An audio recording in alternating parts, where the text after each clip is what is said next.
Hello, everyone. Welcome back. Another episode of Maximize Money. It's going to be varied in terms of when you actually watch this show, though, because on Monday, I will actually be in California, still on vacation. So this show will be up on YouTube. So if you're watching on YouTube on Monday, hey, thanks for tuning in, subscribing to the page. If you're watching on Tuesday on LinkedIn, appreciate your patience. So what we're doing here today, we have two guests, as you can see. So it's like a little bit of like a retro episode of Maximize Monday, where we actually had more than just like me and a guest. We actually have more people on the show. So Shawna, who is just recently started a role in recruiting, transitioned from the the education field into recruiting.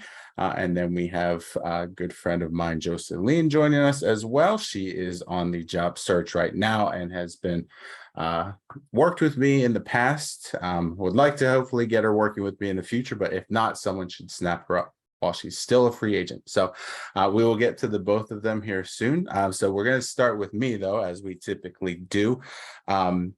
So things that I'm looking forward to this week, things that are motivating me.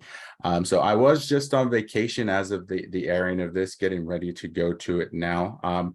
So what I'm looking forward to this week, what's motivating me is just getting back into the swing of things. At this point, I'll be back from California, so catching up on sleep will likely be the biggest thing that is a goal for me for the week, something I'm trying to hammer out.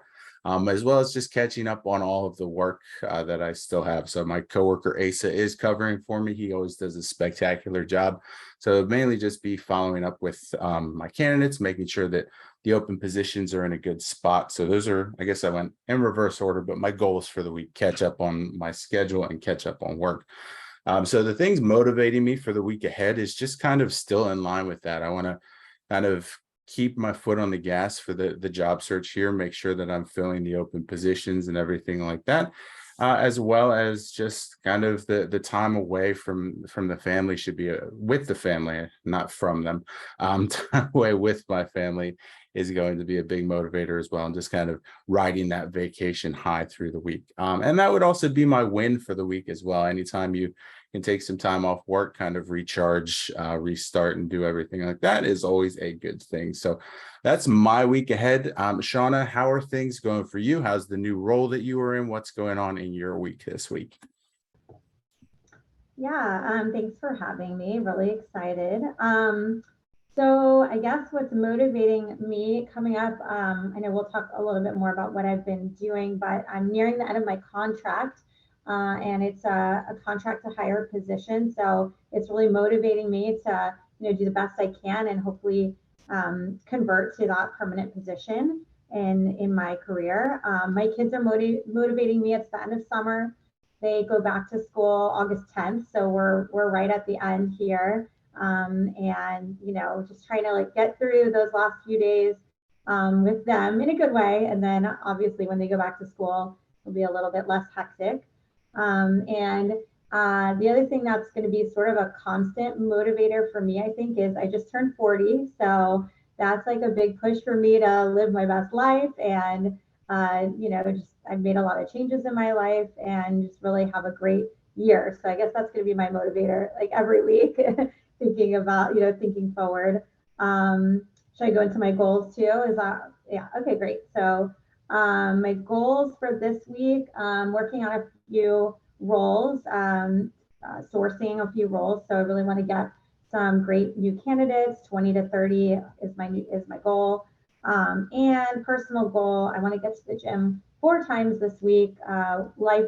Work life balance is a big, motivator for me. So I'm really trying to set some attainable, concrete goals of making sure I do some positive things for myself. And my win is I just moved to a new department. I'm very excited. I have a great team that's very supportive, and so that's a win for me. Okay, perfect. Perfect. So you and I got connected through the group that you created on LinkedIn called From Classroom to Corporate. I think initially the goal was for people or teachers entering recruiting, but you've since kind of expanded that because it's kind of an evolving type of group. So what was the mindset in terms of the initial creation of that group and kind of putting that out there as a transitioned educator yourself? Yeah, when I decided that I wanted to go into recruiting after talking to some friends and doing some research, I was on LinkedIn and I saw several groups for transitioning teachers, but they tended to be towards ed tech and other roles that I wasn't pursuing. So, when there's a need, sometimes you just got to make your own path, right? So I created my own group for any transitioning teachers interested in recruiting, and I invited you as a former teacher and current recruiter and some other people, and it really took off. I think we have over 800 members now, and we do talk about some other roles because there are, I think, a large amount of transitioning teachers who are still figuring out exactly what they want to do, and some of them have multiple interests. So I do share some other related roles, especially HR. I try to kind of focus on HR and people operations because I think those are really similar, in fashion to recruiting. And every now and then, even some other learning and development or instructional design. But I try to stay as focused on recruiting as possible because there just wasn't, I didn't find any other groups dedicated to that on LinkedIn. Okay. So as an educator who made that transition yourself, what kind of worked best for you if you can give advice to, other educators trying to transition, not necessarily into recruiting, but just in general, what was one piece of sound advice that you got that you think helped ease your transition into a new field from teaching? Absolutely. I mean, networking, and I know everybody says that networking, but it's so true. I met so many people on LinkedIn and networking outside of LinkedIn in real life, reaching out to friends, acquaintances, and just talking to them about their careers and getting ideas. Because I really feel like I had a narrow view of what was available to me as a transitioning educator. And once I talked to more people, I realized there were so many options and opportunities fell in my lap because I just put myself out there and let people know that I was open to these opportunities. So I think that would be my number one thing is networking, but not just on LinkedIn, also in your life. And I think that would be my number one thing. And then, of course, tailoring your resume to a little bit more of a corporate situation. I had my friends that were in the corporate world look at my resume and just give me ideas. I didn't pay for a service. I know a lot of people do that, and that's totally fine. I was fortunate to have resources at hand who were willing to help me. So you got to reach out to your friends and your family and use the sources that you have. Okay. And now that you've made the transition and are in the recruiting industry, what do you think you enjoy most, or what would you say is something that you have been able to utilize one of your skills as an educator now in your new role? I love so many things about it so far. It's hard to choose just one. I'm working remotely. I love the flexibility. I'm doing a lot of research, and I've always loved research. I'm researching candidates and reading profiles, and I just find that very interesting. Getting to talk to a lot of different people. I think that teachers bring a lot of transferable skills to recruiting, and I know you agree. Just the time management, the organizational skills, the people skills. We're so used to talking to so many people and knowing how to talk to different types of people. So I think that transfers really well to recruiting. We I've been told this is so funny, but I'll be given some kind of, hey, Shawna, can you do this? And I'll be like, yeah, great, a project. And I have it done in like an hour and I send it off and they're like, oh, we didn't expect this till Friday. Because I think that teachers are just so used to having these small increments of time to get a lot done that we're go-getters. Like, yes, we take on a project and we do it. So that's impressed some people at my company. And it's just how teachers normally function. So there's a lot of skills that we bring to the table for sure. Absolutely. Absolutely. All right. Pivoting to our other guest, Joselin, you and I have known each other for quite some time now. Started out in HR together. You made the jump to healthcare with me, and now you've recently graduated college. So now that you're looking to kind of jumpstart this career, what would you say is on the plate for you this week? You're still muted. So I would say for this week, I am gonna start job searching. I'm still doing that. Currently, I'm doing seasonal work and serving. So I kind of like that. I do like traveling. So I think that I want to continue looking into anything that provides traveling or maybe even remote where I do have that flexibility just because I do like, living life, going out and just seeing what's out there. Okay. So, hmm.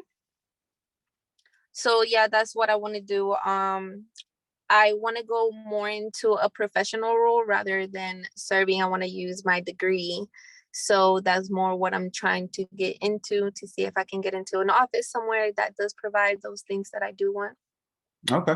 Now, the last time you and I spoke directly, I know one of the main goals for you was, as someone that came from in an ESL household, is being able to kind of utilize that and help others that are in that similar situation now moving forward. So, would you say that still is on the plate in terms of what you want to do next, in terms of helping other people who are coming into the country and English as second language and getting them those opportunities as well?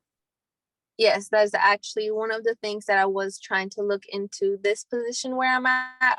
It's an agency where they have other roles as well.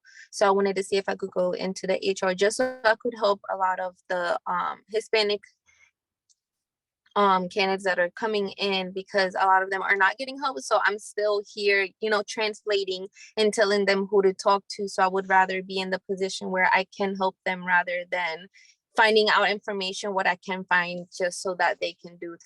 So I definitely do want to still go into that, whether it's, in universities to help kids get into school or if any jobs that would provide more help like that. Okay. I mean, we've known each other for some time, so I always enjoy putting you on the spot. So that's what I'm going to do right now.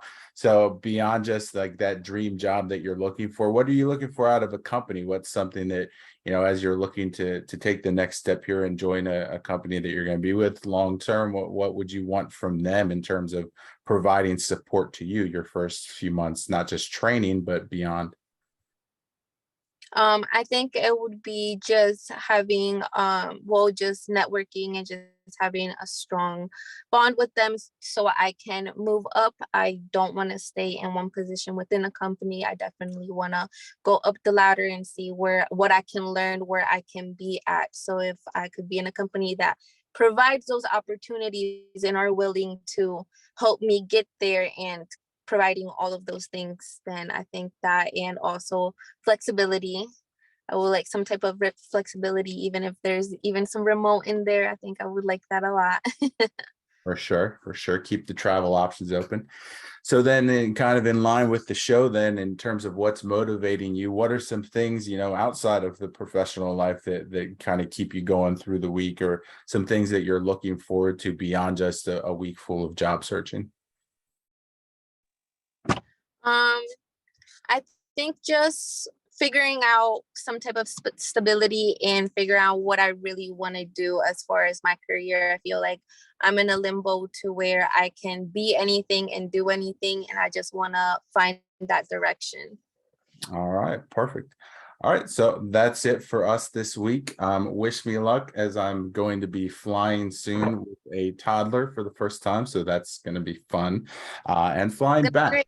So good luck to me. Shawna and Joselin, I appreciate you both being on so much, providing some insight from both sides of the job search side of the coin here. I like the insight from both of you. Thank you, everyone, for watching. Stay tuned, and we will talk to you next week. All right. Good luck. Bye. Thank you.